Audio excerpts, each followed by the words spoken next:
जय श्री बाला।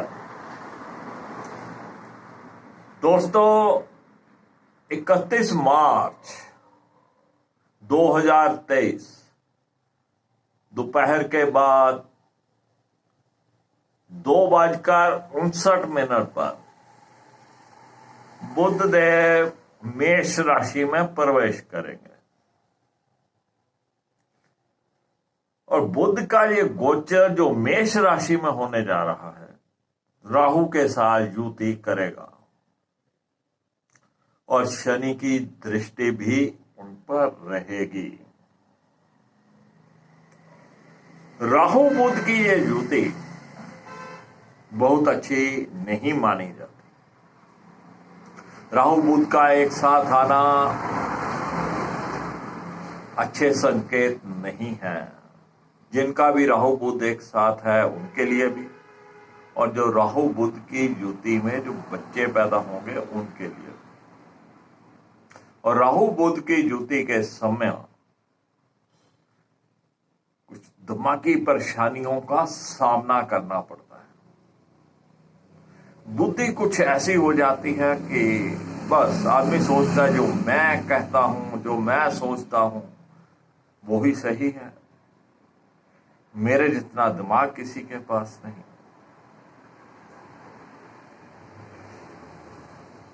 कई बार तो गुस्सा इतना आ जाता है कि दिमाग को चढ़ जाता है, तोड़ फोड़ करनी शुरू कर देते हैं। राहु और बुध ये बुद्धि को भ्रमित करते हैं, दिमाग को भ्रमित करते हैं।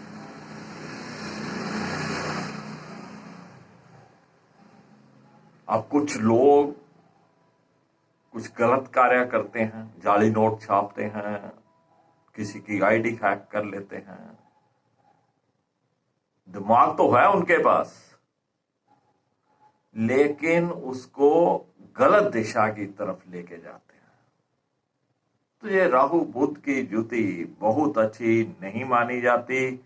और इसी के ऊपर चर्चा करने वाले हम आज के इस वीडियो में, ये बुध का गोचर जो राहु के साथ होने जा रहा है, क्या प्रभाव देगा, किस किस लगन के लिए क्या क्या प्रभाव देगा। बने रहेगा मेरे साथ वीडियो के अंत तक और मैं बताऊंगा क्या उपाय करने।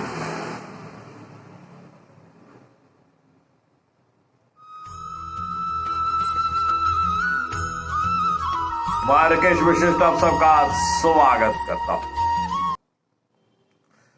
बात कर रहे हैं बुध के गोचर की, जो कि मेष राशि में होने जा रहा है, जो कि राहु के साथ युति बनाएगा 31 मार्च 2023 को। सबसे पहले बात करेंगे मेष लग्न की। मेष लग्न के लिए बुध बहुत अच्छे ग्रह नहीं माने गए हैं। तीसरे और छठे भाव के स्वामी होते हैं और लगन में गोचर करेंगे। और लग्नेश मंगल तृतीय भाव में चल रहे हैं, यानी कि बुध की राशि में। तो मेष लगन के लिए ये योग तो बहुत अच्छा बनता है कि लग्नेश और तृतीयेश में राशि परिवर्तन हुआ है। सेल्फ मेड पर्सन बड़ी हिम्मत और धैर्य के साथ आगे बढ़ने वाले और यात्राओं में भी ये लाभ देते हैं। लेकिन यहाँ पे बुध की युति राहु के साथ होने वाली है और उसके ऊपर शनि की दृष्टि, तो कहीं ना कहीं आपको बोलबानी के ऊपर, अपनी बुद्धि के ऊपर, अपने दिमाग के ऊपर थोड़ा काबू रखना है। राहु और शनि की युति जो प्रभाव है बुध के ऊपर, ये भ्रमित कर सकता है, बुद्धि को थोड़ा कुंठित कर सकता है, जिद्दी कर सकता है। तो थोड़ा यहां पर सेहत के प्रति भी आपको अलर्ट रहना है, क्योंकि राहु पहले से ही लगन में है और मंगल बुध की राशि में चल रहे हैं, जिनके ऊपर कोई शुभ दृष्टि नहीं है, और बुध भी अब लगन में आ गए हैं। तो सेहत के प्रति थोड़ा सचेत रहिएगा।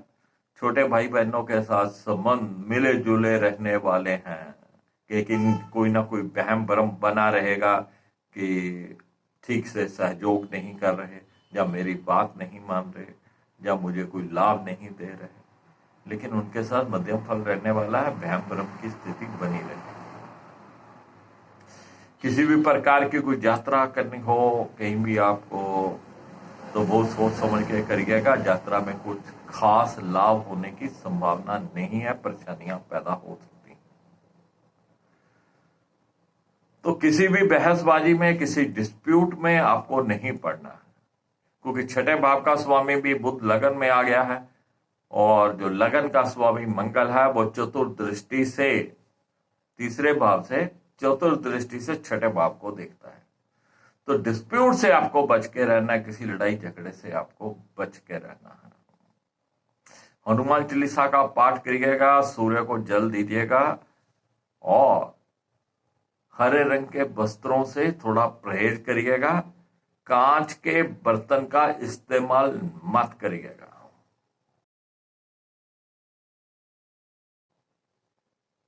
चलिए बात करते हैं वृषभ लग्न की। तो वृषभ लग्न के लिए बुध द्वितीय भाव और पंचम भाव के स्वामी होते हैं, और 12वें भाव में गोचर करेंगे राहु के साथ। द्वितीय भाव का स्वामी 12वें भाव, और 12वें भाव का स्वामी द्वितीय भाव में। सेव किए हुए पैसे, जो आपने धन संचित कर रखा था, वो भी खर्च हो जाएंगे। आलतू फालतू कार्यों में खर्चा अधिक होगा, अननेसेसरी आपके खर्चे बढ़ जाएंगे, और आपकी जो लैंग्वेज है, भाषा है, वाणी है, वो भी थोड़ी र्यूड हो जाएगी। आपको बहुत सोच समझ के जहां पर बोलना है, अग्रेसिव होने से बचना है। कहीं ना कहीं मुख के रोग होने की संभावना है, ये दांत खराब हो सकते हैं, मुंह पक सकता है, इन सब चीजों से थोड़ा बच के रहना है। और वृषभ लग्न वालों के जो विद्यार्थी हैं, उनको अपनी स्टडी में पूरा ध्यान देना है। स्टडी से उनका मन जो है वो उठ सकता है, मन वहां पे कंसंट्रेट नहीं कर पाएगा, या स्टडीज में वो अपना ध्यान नहीं दे पाएंगे। प्रेम प्रसंग के मामलों में भी यहां पर कुछ ना कुछ झमेले खड़े होते रहेंगे, वहां पर लाभ की संभावनाएं नहीं है, बस ब्रेकअप होने की भी संभावनाएं बन सकती हैं। और संतान पक्ष से भी यहां पर वृषभ लग्न वालों को खास अच्छे परिणाम नहीं मिलने वाले हैं। संतान का थोड़ा ध्यान रखिएगा। और वृषभ लग्न वालों को अपनी बुद्धि का बहुत सोच समझ के इस्तेमाल करना है। जहां पर आपके डिसीजन गलत हो सकते हैं, उस समय आपको लगेगा कि मैंने तो बहुत सही डिसीजन लिया, एक्चुअल में वो जो आपके डिसीजन है वो गलत हो सकते हैं। घर की छत के ऊपर बांस से संबंधित कोई भी वस्तु मत रखिएगा। कोई बांस की सीढ़ी हो, बैंत की टोकरी हो, या कोई खाली गमले पड़े हों। गमले हों तो कम से कम उसमें मिट्टी जरूर हो, अगर पौधे नहीं लगे हुए तो मिट्टी जरूर हो। अगर खाली गमले हैं तो उनको उतार के नीचे रख दीजिए। कोई खाली घड़ा भी छत के ऊपर नहीं होना चाहिए। और वृषभ लगन वाले गले में पीला धागा धारण करें, और एक खाली घड़ा जल प्रवाह करें। चलिए बात करते हैं मिथुन लग्न की। तो मिथुन लग्न के लिए बुध लगन के स्वामी होने के साथ साथ चतुर्भाव के भी स्वामी होते हैं, और 11वें भाव में गोचर करेंगे। 11वें भाव का स्वामी लगन में रहेगा, लगन का स्वामी 11वें भाव में रहेगा। आय के साधनों के लिए बड़ी भाग दौड़ करनी पड़ेगी। बड़े भाई बहनों के साथ संबंध मध्यम रहने वाले हैं, लेकिन आपको भ्रम बना रहेगा कि मेरा सहयोग नहीं कर रहे, या उतना सहयोग नहीं दे रहे जितना आपको सहयोग चाहिए। तो मध्यम फल जहां पे रहेगा और वहम जहां पे बना रहेगा। तो जो जॉब में है उनको बहुत अलर्ट रहना है। अपना काम समय पे करिए, पंक्चुअल रहिएगा, नहीं तो ये राहु बुध की युति कोई हानि करवा सकती है। सेहत के प्रति भी मिथुन लगन वालों को बहुत अलर्ट रहना है। मंगल जो कि लगन में गोचर कर रहे हैं, सेहत के लिए बहुत अच्छे नहीं होते हैं। और लगन लॉर्ड पहले से ही राहु के साथ है, ऊपर शनि की दृष्टि, तो काले नीले कपड़ों का परहेज करिएगा। गले में सुराख वाला तांबे का पैसा गले में धारण करिएगा। केसर और हल्दी का तिलक करिएगा।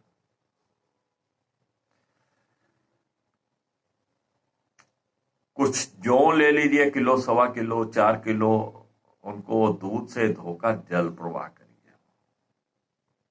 यहाँ पे माता श्री की भी सेहत बहुत अच्छी नहीं रहने वाली है मिथुन लग्न के लिए, और पारिवारिक सुख में भी जहां पे कमी आने वाली है। बहुत अच्छा पारिवारिक सुख जहां नहीं रहेगा, जहां आप अपने परिवार को उतना समय नहीं दे पाएंगे। भूमि, भवन और वाहन के सुख में भी कमी लगती है। अगर कोई भूमि खरीदना चाहते थे, कोई वाहन खरीदना चाहते थे, तो ये अति उत्तम समय नहीं है जहां पे उसको टाल देना चाहिए।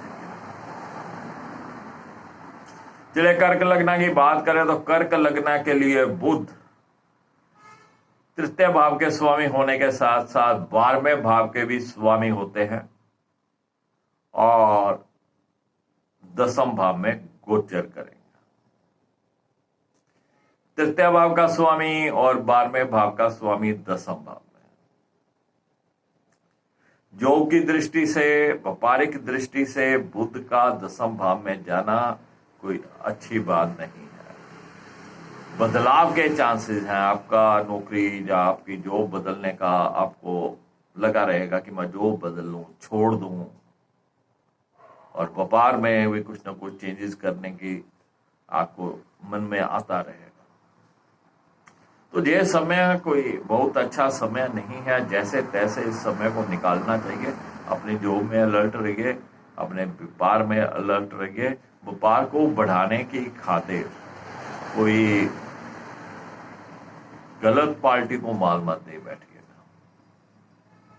अगर इंपोर्ट एक्सपोर्ट से संबंधित कोई आपका कार्य है तो उसमें आपको लाभ हो सकता है, उसमें कुछ फायदा आपको हो सकता है। अगर आप मल्टीनेशनल कंपनी में कार्य करते हो तो वहां पे भी आपको लाभ हो सकता है। तो व्यापारिक यात्रा भी जहां पर संभव है तो कोई ना कोई यात्रा भी हो सकती है, विदेश से संबंधित यात्रा भी हो सकती है। चलिए बात करते हैं सिंह लग्न की। सिंह लग्न के लिए बुध द्वितीय भाव के स्वामी होने के साथ साथ 11वें भाव के भी स्वामी होते हैं और 9वें भाव में गोचर करेंगे। 11वें भाव का स्वामी और धन भाव का स्वामी भाग्य भाव में, और भाग्य भाव का स्वामी लाभ भाव। ये राशि परिवर्तन बहुत अच्छा है आय के साधनों के लिए और भाग्य को जगाने के लिए। लेकिन राहु बुध की ज्योति 9वें भाव, तो थोड़ा यहां पे धार्मिक रहना का प्रयास करिएगा। जो भी आपके गुरु हों, जो भी आपके इष्ट देव हों, उनके नाम का सिमरन, उनका पाठ करना बहुत जरूरी है। क्योंकि राहु जहां से धर्म कर्म से दूर करता है, जब वो आपको करने ही नहीं देगा। तो बुध का यहां पे आना धन की स्थिति के लिए अच्छा है। कहीं ना कहीं आप धन के साधन या धन अपने लिए जुटा पाएंगे। चलिए बात करते हैं कन्या लगन की। तो कन्या लगन के लिए बुध लगन के स्वामी होने के साथ साथ 10वें भाव के भी स्वामी होते हैं और ये कन्या लगन के 8वें भाव में गोचर करेंगे। लगन का स्वामी 8वें भाव में। सेहत के लिए बहुत अच्छी स्थिति नहीं है। अपनी सेहत के प्रति अलर्ट रहिएगा। गाय को हरा चारा डालिएगा, दिमागी संतुलन बना के रखिएगा। यहाँ पे दिमाग आपका भ्रमित हो सकता है, बुद्धि आपकी भ्रमित हो सकती है। व्यापार की दृष्टि से या जॉब की दृष्टि से भी समय अति उत्तम नहीं है। अगर आप मल्टीनेशनल कंपनी में जॉब करते हैं तब आपको लाभ की संभावनाएं हो सकती हैं। अगर आप इंपोर्ट एक्सपोर्ट का कार्य करते हैं तब भी आपको लाभ हो सकता है। और जहां पर कोई विदेश यात्रा हो जाए तो आश्चर्य नहीं होगा।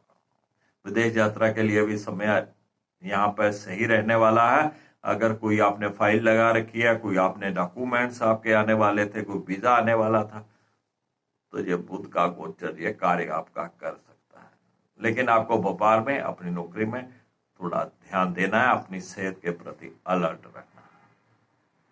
गाय को हरा चारा डालिएगा, हिजड़ों को हरे रंग का कपड़ा या हरे रंग की कांच की चूड़ियां उनको दीजिएगा, ताकि बुध अपना अशुभ प्रभाव नहीं दे पाए। चलिए तुला लगन की बात करें तो तुला लगन के लिए बुध 12वें भाव के स्वामी होने के साथ साथ 9वें भाव के भी स्वामी होते हैं और 7वें भाव में गोचर करेंगे। भाग्य भाव का स्वामी 7वें भाव में और 7वें भाव का स्वामी भाग्य भाव में। तो लाइफ पार्टनर की तरफ से आपको कुछ सहयोग मिल सकता है। आपका कोई भी कार्य रुक रहा हो, कहीं भी आपको परेशानी हो, व्यापार में या जॉब में या आपकी लाइफ में, तो आप अपने लाइफ पार्टनर के साथ कंसल्ट करिएगा, उनकी सलाह अनुसार चलिएगा, तो थोड़ा आपका भाग्य आपका साथ देगा। और लाइफ पार्टनर की सेहत में कुछ ना कुछ अप एंड डाउन हो सकते हैं, उसकी तरफ भी आपको ध्यान देना है। नेवी ब्लू कलर का आप दोनों को परहेज करना है। ना आपने नेवी ब्लू कलर आप पहनिए, ना आपका लाइफ पार्टनर पहने, जिससे ये राहु के अशुभ प्रभाव से बचा जा सके।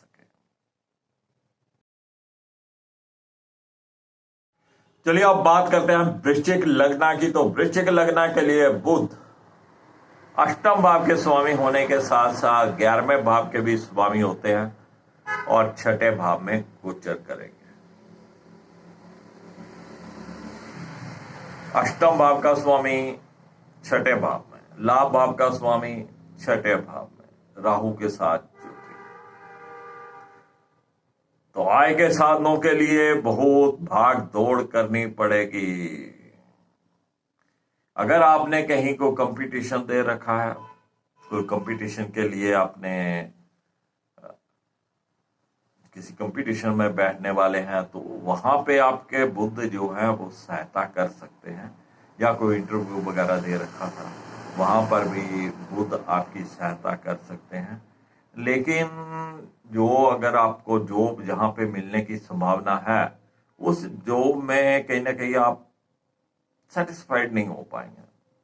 आपको लगेगा कि जॉब जो है वो मेरी एफिशिएंसी के मुताबिक नहीं है, या जैसी जॉब मैं चाहता था वैसी नहीं है, या वहां पे जो आपका आय का स्केल होगा, सैलरी का जो स्केल होगा, वो आपकी इच्छा अनुसार नहीं होगा। तो थोड़ा यहाँ पे कमी रहने वाली है।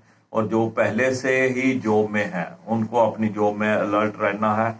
यहाँ आय के साधनों में कुछ ना कुछ रुकावट देखने को मिल सकती है,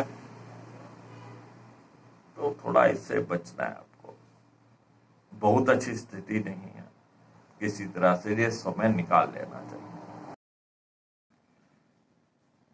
चलिए बात करते हैं धनु लग्न की। तो धनु लग्न के लिए बुध 10वें भाव के स्वामी होने के साथ साथ 7वें भाव के भी स्वामी होते हैं। और 7वें भाव के स्वामी होकर और 10वें भाव के स्वामी होकर बुध 5वें भाव में गोचर करेंगे।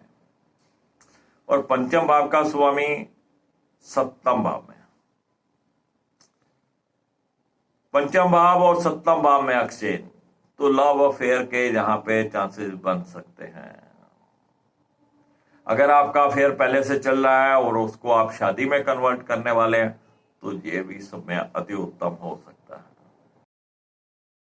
जो कला से संबंधित है, अगर आप किसी कला के साथ जुड़े हुए हैं या कलाकार हैं, तो उसमें आपको लाभ की संभावनाएं हो सकती हैं, क्योंकि 10वें भाव का स्वामी 5वें भाव में, और 5वां भाव कला से होता है। जो प्रोफेशनल कलाकार है उनके लिए ये समय अच्छा हो सकता है।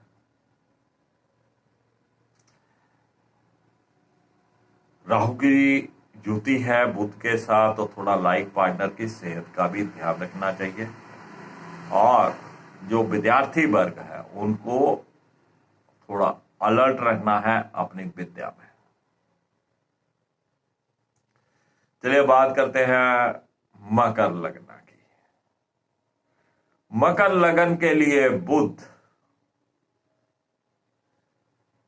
नवम भाव के स्वामी होने के साथ साथ छठे भाव के भी स्वामी होते हैं और चतुर्भाव में गोचर करेंगे। छठे भाव का स्वामी चतुर्भाव में कहीं ना कहीं ग्रह क्लेश की स्थिति बन सकती है। आपके परिवार में कुछ ऐसा माहौल बन सकता है जहां पे क्लेश की स्थिति रहे, या आप अपने परिवार को उतना समय नहीं दे पाए जितना समय आपको देना चाहिए। माता श्री की सेहत में भी उतार चढ़ाव जहां पे देखने को मिलेंगे, और किसी भी प्रकार का अगर कोई भूमि भवन वाहन आप खरीदना चाहते थे तो ये समय अति उत्तम नहीं है, इसको टाल दीजिएगा। कोई ना कोई डिस्प्यूट खड़ा हो जाएगा तो उस डिस्प्यूट से आप बचिएगा। भाग्य यहां पे आपका मिला जुला साथ देने वाला है। अगर मन आपका बेचैन रहने लगे तो चांदी की चेन धारण करिए। कुंभ लग्न की बात करें तो कुंभ लग्न के लिए बुध अष्टम भाव के स्वामी होने के साथ साथ पंचम भाव के भी स्वामी होते हैं और तृतीय भाव में गोचर करेंगे। अष्टम भाव का स्वामी तृतीय भाव में तो कहीं ना कहीं छोटे भाई बहनों के साथ थोड़े मतभेद रह सकते हैं।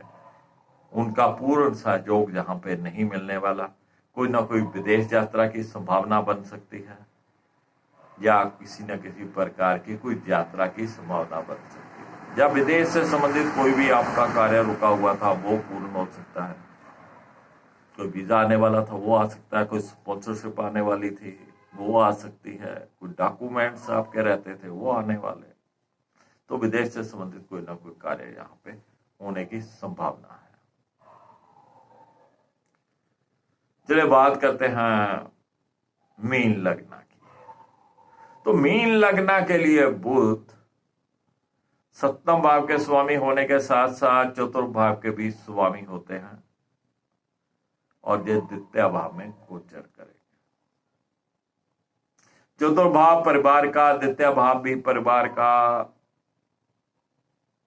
तो कहीं ना कहीं आपकी बोलबानी के कारण पारिवारिक सुख में कोई कमी हो सकती है, कोई गृह क्लेश की स्थिति बन सकती है। थोड़ा अपनी बोलबानी को काबू में रखिएगा, अपने गुस्से के ऊपर काबू रखिएगा।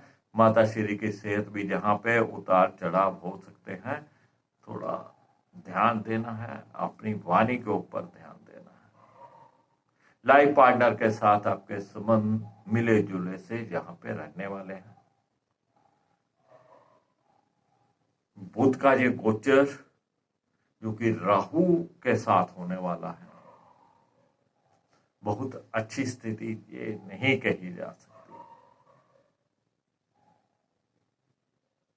तो गाय को हरा चारा डालना सभी लगन के लिए बोल रहा हूं। गाय को हरा चारा डालिएगा, हिजड़ों की सेवा करिएगा, बहन बुआ मासी के साथ अच्छे संबंध बना के रखने का प्रयास करिएगा, और दिमाग को थोड़ा नेगेटिव वे में चलाने से बचिएगा। राहु देव जो होते हैं वो नेगेटिव थिंकिंग ज्यादा बढ़ा देते हैं, तो उन चीजों से बचना है। वीडियो पसंद आया लाइक करिएगा, शेयर करिएगा, दोस्तों मित्रों को इस चैनल के साथ जोड़िएगा। मैं फिर मिलूंगा आपको नई जानकारी के साथ। तब तक केश विशिष्ट को इजाजत दीजिए।